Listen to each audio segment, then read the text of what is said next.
নমস্কার। ডে ওয়ানের পার্ট 3-তে আপনাদের সবাইকে স্বাগত।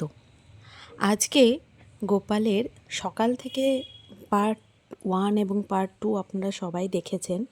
এখন আমি পার্ট 3 নিয়ে চলে এসেছি। এখানে গোপালের যে ভোগ লাগানোর ব্যবস্থা সবই এখানে অ্যারেঞ্জমেন্ট করা হয়েছে। আপনারা দেখতেই পাচ্ছেন 5 রকমের ফল, ক্ষীর, তালবড়া, তাললুচি, মাখন, মিষ্টি সব রকমই এখানে করা হয়েছে এবং গোপালকে এখন খাওয়ানোর সময় এসেছে। আপনারা দেখে বলুন আমার গোপালকে কেমন লাগছে। আগের ব্লগেই আমি দেখিয়েছি গোপালের এই সব জামাগুলো, মানে কে দিয়েছে ওকে বা কেমন লাগছে, আমি ওকে পরানো জামাগুলো সব ডিটেল আপনাকে দেখিয়েছি। আপনারা আমাকে জানাতে ভুলবেন না গোপালের জামাগুলো কেমন হয়েছে ঠিক।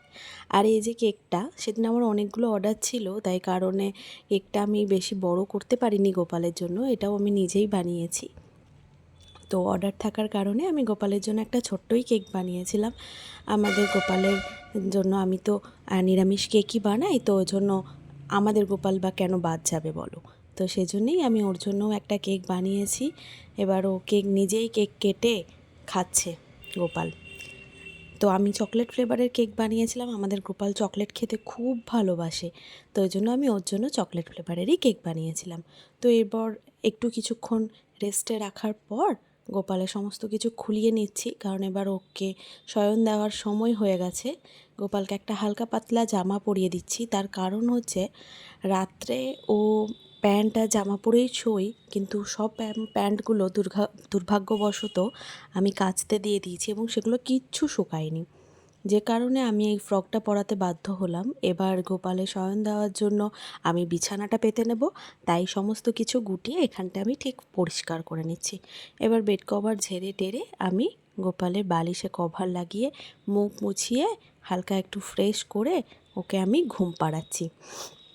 আপনারা কে কে এইভাবে গোপালকে ঘুম পাড়ান আমাকে জানাবেন। আমিও ঠিক এইভাবেই গোপালকে ঘুম পাড়াই। আমার মনে হয় বাচ্চা ছেলেদেরকে এইভাবে না ঘুম পাড়ালে ঠিক তারা ঘুমাতে চায় না। এই যে সাদা ফুলটা আপনারা দেখলেন, এই সাদা ফুলটা যখন আমি ওকে জামাটা ছাড়াচ্ছিলাম, আগের জামাটা, তখন কিন্তু তার কাছে ছিল না। যেই আমি ওকে এই জামাটা পরাচ্ছিলাম তখন ওর কাছ থেকে কিভাবে ফুলটা বেরিয়ে পড়ে যায় আমি জানি না। তাই ভাবলাম ওর হয়তো এই ফুলটা বেশি পছন্দ হয়েছে, তাই এই ফুলটা ওর কাছে আমি রেখে দিলাম।